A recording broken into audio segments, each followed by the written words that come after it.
Some stories survive not because they are old, but because they are unfinished. We keep returning to them because they keep returning to us. And three of the most important stories for the technological age may be these: Eden, Babel, Exodus.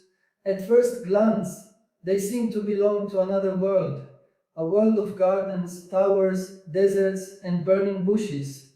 But look again, and you begin to see that they are not relics, they are patterns, they are maps of recurring human temptation and possibility.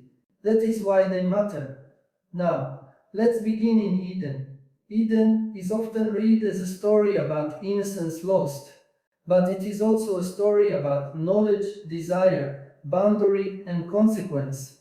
In the manuscript, Eden becomes a powerful metaphor for the digital age, a place where intelligence, beauty, possibility, and temptation all coexist. The forbidden fruit becomes a symbol of knowledge pursued without sufficient moral preparation. That should sound familiar. We are living through an era in which access to knowledge is exploding. Prediction, generation, simulation, personalization, surveillance, optimization. The fruits of technological knowledge are hanging everywhere, within reach, glittering with promise. And the temptation is always the same. If we can do this, why shouldn't we? But Eden teaches that the moral problem is not knowledge itself. The moral problem is knowledge detached from wisdom. What happens when we gain power faster than we gain restraint? What happens when curiosity outruns character? What happens when capability matures before conscience does? Those are Eden questions, and they are now AI questions. Now move from the garden to the tower. Babel is not merely a story about architecture, it is a story about scale, ambition, and collective pride. Humanity wants to build upward without limit. It wants a name for itself. It wants to eliminate distance, compress difference, centralize aspiration, and make itself great through sheer construction. Again, familiar.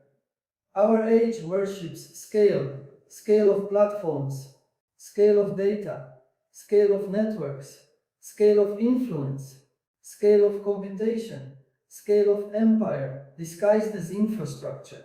And Babel asks, what happens when scale loses humility?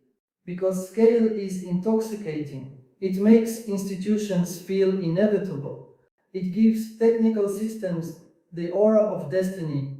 It tempts people to believe that because something is globally deployed, it is inherently legitimate.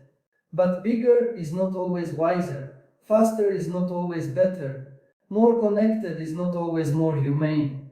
Babel warns us that when human beings seek transcendence through sheer construction, confusion follows, language fractures, coordination falters, pride outruns wisdom. The project becomes spiritually unstable because it has mistaken magnitude for meaning. So let me ask you, where are today's towers? In our platforms, in our political systems, in our fantasies of superintelligence, in our dreams of frictionless control. Perhaps Babel's deepest lesson is this: any civilization that builds upward without asking why will eventually discover that technical integration is not the same as moral unity. And then comes Exodus. If Eden is about knowledge and Babel is about pride, Exodus is about power and liberation. It is a story of systems, of domination, of labor, of leadership, of law, of memory, of becoming free without becoming lost. That too is our story, because we now live inside increasingly powerful systems, algorithmic, economic, bureaucratic, computational. Many of them promise convenience, some promise safety, Some promise efficiency, but Exodus forces a harder question. When does a system serve life, and when does it become Pharaoh? This matters because technology can liberate, but it can also reorganize control. It can remove one burden and quietly install another. Uh, it can free workers from some forms of labor, while making them more vulnerable to other forms of dependency. It can widen access while concentrating power. It can promise empowerment while deepening surveillance. Exodus teaches that leaving bondage is only the beginning. Freedom requires a moral architecture. That is why law matters in the Exodus story. Why covenant matters. Why memory matters. Why the journey through the wilderness matters.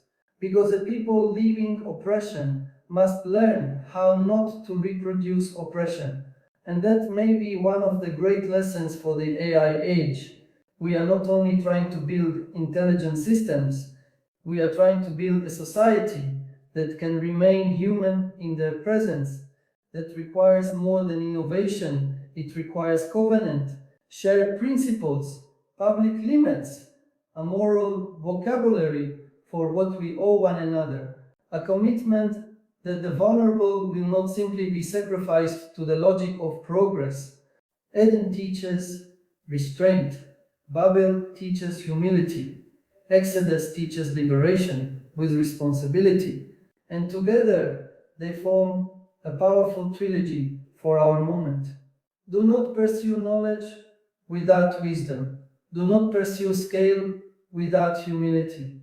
Do not pursue liberation without justice.